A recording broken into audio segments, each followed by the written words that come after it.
Hello viewers countrywide, balabe baffe abalungi tubanirizaako ku mukutu gwaffe guno ogwa YouTube n'abatulabira ku Facebook.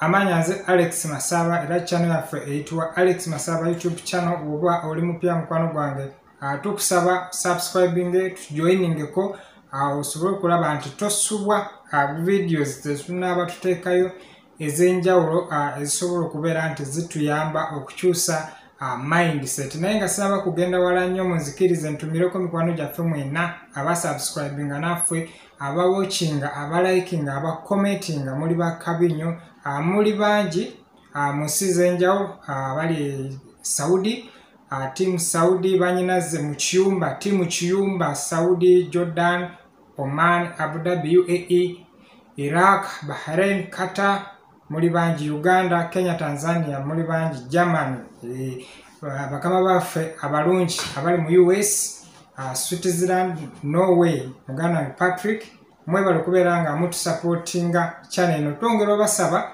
nti temubuka Lango Ads obubeera ku channel eno bwe bugenda kubeera nga butuyamba channel yaffe okubeera nga eyimirirawo. So olwaleero nkomyewo n'ekiki kyenjawulo. Video ya leero nsaba ojuwe obudde ojuwe amatu obanga oli busy wandisoose n'omaliza emirimu gyo n'okola because kyetusharinga leero kiyinza okuyamba emyaka 5 oba 10 ejijja mu maaso oba mu bukadde bwo. So nsaba nnyo ojuwe obudde. Tukomyewo n'ensonga lwaki oluusi materials zetugula zirema okumala. Oluusi ingini anakolera ku materials quotations naye ate n'otuuka mu makati n'akugamba nti materials tezamaze. Era n'ensonga ne materials tulonda tutya materials zetugenda kubeera nga tukozesa ku site zaffe. So building tips zino zitutusibwako bannaffe aba Masaba Sons Property Consultants Uganda Limited. Bano bakutegeeza nti tugula tutunda n'ettaka mu bitundu by'enjawulo y'eggwanga.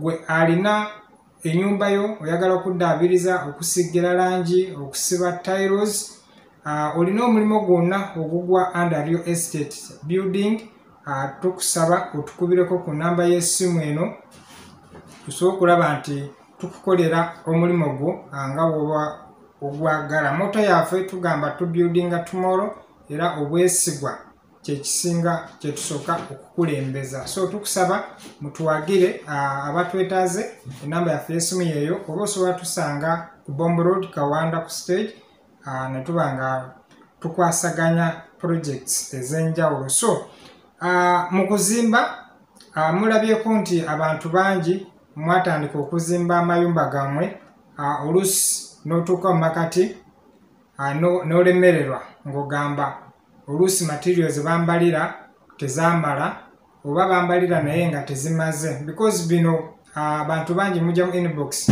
bino mubimbuuza ne muŋŋamba Masaba ennyumba yange bambalira naye nga temaze kati nkole ntya. So kati olwaleero njagala okubangulirako osobole okulaba nti weetegeka nga tunaba kutandika okuzimba osooka omanye kiki ekikwetaagisa na butya bw'osobola okuguka singa obeera embeera nga etuuseewo nga ekuzitoweredde. So ekisooka ngenda kuba nkuwa tip nga wenkuteerako n'ekifaananyi ku screen osobole okulaba kiki kye tuba twogerako. So ensonga yaffe esooka lwaki materials ziba tezimala ku sites engineers abakubalidde. Ekisooka tutunuulidde selection of materials oba kyetwandise poor quality materials.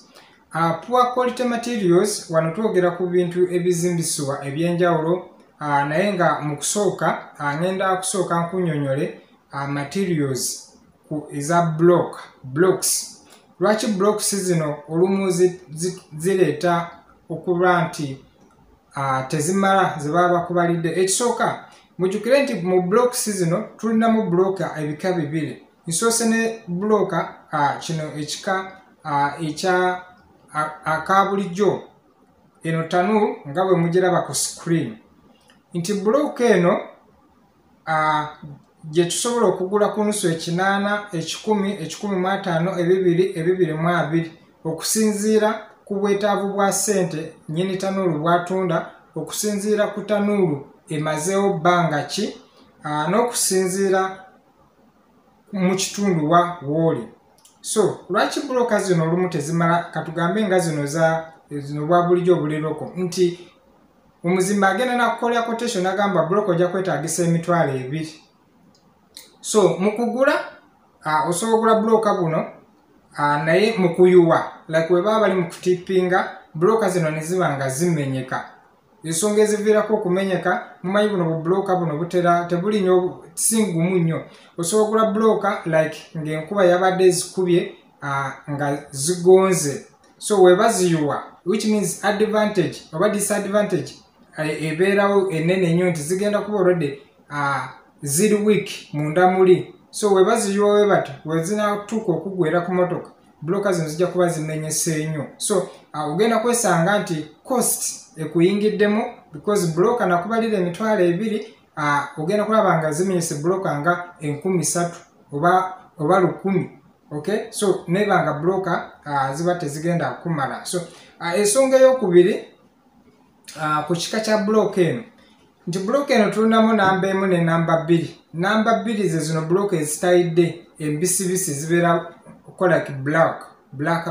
Okay, so kati broker zino I think kyandibadde kirungi bw'obanga like gwe weesobolamu n'ogamba ze njagala muzitiikeko then mutuuke eri muziggyeko muzikanyuge okubaka nga tebaziiye. Awo kisobola okukola ki okutaasa. Ensonga ey'okubiri omuntu agenda ozimisa bu broker buno obwa bulijjo obwaloko kyandibadde kirungi n'ositula ennyumba katugambe like woba ogijje ku musingi n'okituusa ku wall plate n'oleka nga beam ogisibe ng'omaze okuyiwako beam such that nkuba ne weetoonya ettaffaali eryo libeera terikola ki teribulumbulukuka.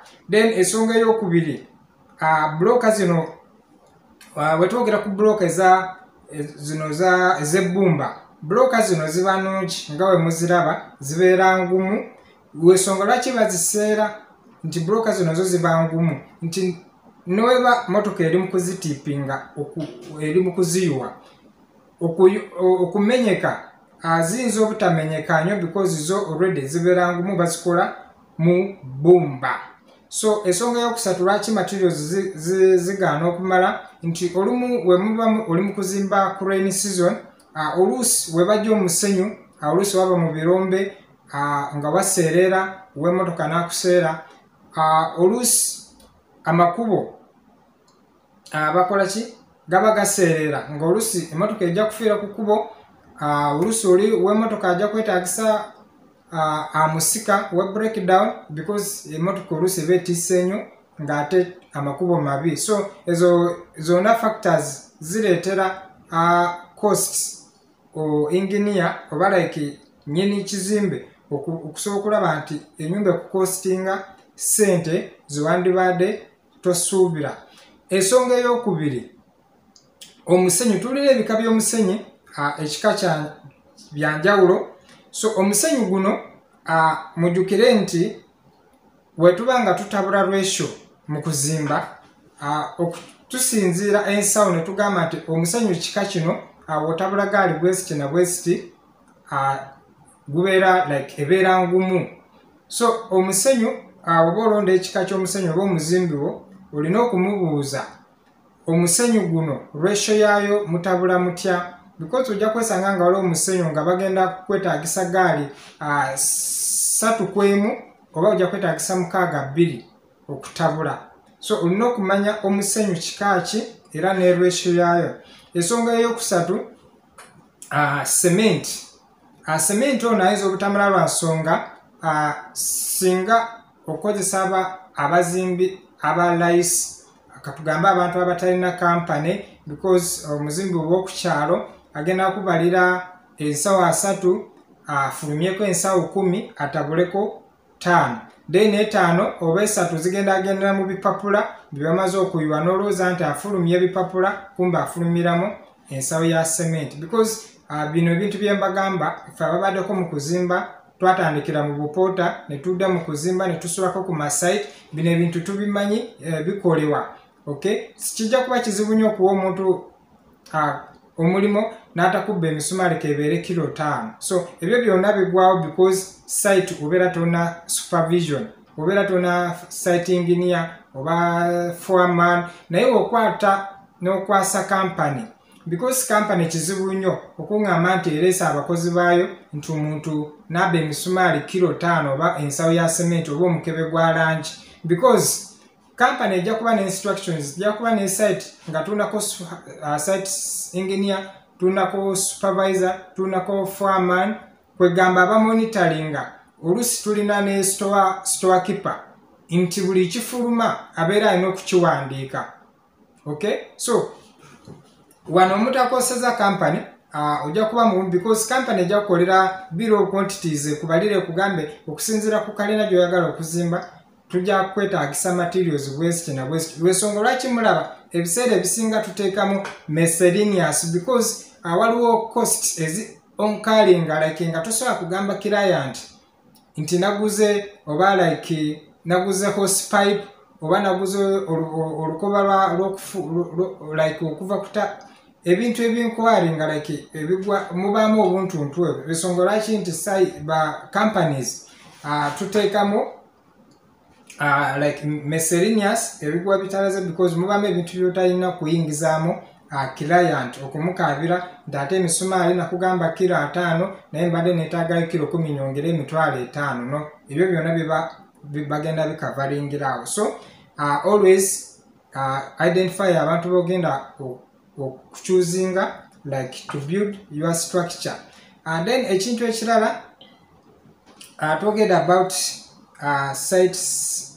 site supervision ensonga yokusatu lwaki materials tezimala nti sometimes bakama bafa abatuwa emirimu you over get excited nekugamba like nti omulimu gwogenda kumalaho million 5 oba 10 so no getting excited but at least olina okusooka nokulingamu then nawe notuula ku drawing board nobalamu nogamba okay singa angambye million 5 kitegeeza kantegekewo million 7 oba 6 kitundu because nga wenkugambye nti ezo dynamics zisobola okugwawo ng'ate enyumba toyagala enyumba yebeere ngaekoze eki etuula ensonga eyokubiri materials mbagambye materials okuchuzinga materials budde ki na quality ki gyogenda okukozesa ensonga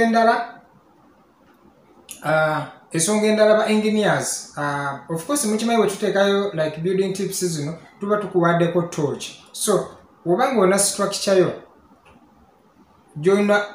gyoyagala okukwasa omuzimbi oba any company at least because tubimanyi nti bino mukola research ne mukola ku research about abantu babiri oba basatu so ng'oyagala comparing olabe ani walaisi ani aseera so nze nkuwa advice always go with a person akubalidde ekintu nga kya bbeeyi lwaki okay uyinza kubuuza lwaki mba ngenda nowa bbeeyi ate nga njagala walaisi 1 ekisooka buuza abantu bombi obabuuze gwe mpanjawulo lwaki ekintu kino kigenda kumalawo ssente bweziti agenda kubuulira genda wamasaba naye mubuuze lwaki kalina eno gyombalidde egenda kutwala ssente bweziti nti ogenda kwesanga nti ratio masaba gyagenda kutabula ate si oli gyagenda kutabula yensonga lwaki mulaba nti ebizimbe bikola ki ubigwa oba oluusi obuwangaazi because mukimanyi nti tuzimba amayumba tuba tutunuulire obuwangaazi so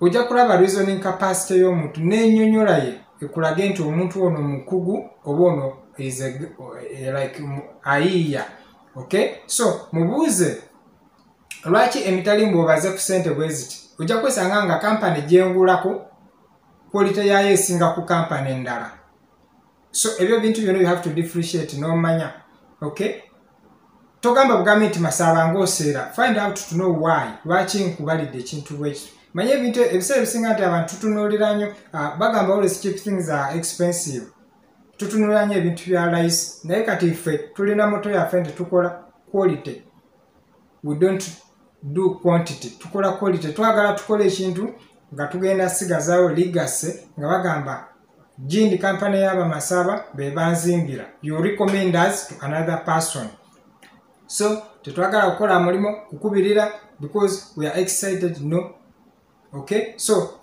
bakama bange abandaba banyinaze baganda bange video eno obanga ofunye omukisa n'ogiraba tunulira nyo factors nyingi eziviirako ennyumba obutamala olusi abasiraani abafitina okuba materials abasirikale benyini abakuumi nabo beekubanya n'abantu ne babba ebintu ekiro. So I would recommend you kozesa high profile people like abantu abalina capacity managing a site yo at least oba oli kukyeyo because ebiseera ebisinga bakira nti naddala benfunye muli ku byeyo ntera nnyo okugamba nti mpa omuntu ali ku ground because asagala onkwasa omulimo otere sente ku account ngamba saabagenda njagala nkulage nti nkola but nga ku ground there's someone who is also supervising the work. Ekintu ekirala mulina okwaba engineers freedom kyengamba nti si buli saawa nti munnange engineer waayitakuba ati omulingiza ku maaso afulumye naki. You have to give someone freedom okusobola okulaba nti akukolera omulimo. Then ensonga endala lwaki ebintu bitamala nti ba engineers balema okusasula abaana abakoze because ffe twalinga ku site tuzimba engineers omugaga namukwasa sente ku weekend namugamba nti asasuddeko ekitundu. So engineer ye n'adda eri n'akola ebintu byabamu babyaneze hardwares zaabwe n'ateekamu sente. So omukozi aba definite ajja kubba materials. So mikwano gyange nkusaba busabe subscribe to this channel, like and share with a friend because information eno tugyetaaga ate tukyaleeta bingi nnyo. I salute you.